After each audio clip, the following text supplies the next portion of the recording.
ASCO 2015 coverage on Oncology TV. Thomas Baldrick along with Dr. Greg Nowakowski from the Mayo Clinic in Rochester. Thank you, sir, for coming by. Thank you for having me over. Let's talk about this robust study that you have ongoing right now, and if you would, first provide an overview. Absolutely. So for over 15 years now, we know that there are two subtypes of diffuse large B-cell lymphoma. The ABC subtype, or activated B-cell-like, which is associated with inferior outcome, and GCB, or germinal center-like, which typically associated with better prognosis. Until recently, we were unable to do anything about this, but now we have a number of agents which are specifically active in ABC subtype of diffuse large B-cell lymphoma. Those agents are now being introduced to upfront therapy.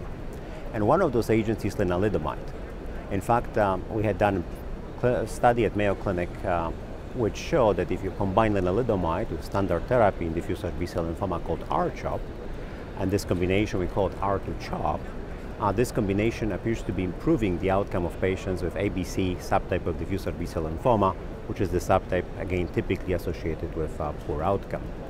This and other study led by our Italian colleagues had resulted in development of this international trial called the Robust trial of DLC-002, which is a global study run in multiple countries, which is looking at the comparison of R2-CHOP, so lenalidomide R-CHOP versus R-CHOP alone in patients with newly diagnosed diffuse large B-cell lymphoma with ABC subtype of diffuse large B-cell lymphoma.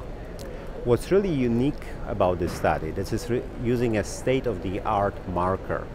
So we used gene expression profiling to identify patients with ABC subtype of diffuse large B-cell lymphoma. And this is done in real time. So patients who are approached about entering the study will be typed by this assay, and we'll let them know if they indeed qualify for the study. And the study is open only for patients with ABC subtype of diffuse large B-cell lymphoma, which is the subtype which can benefit the most from this combination, we believe.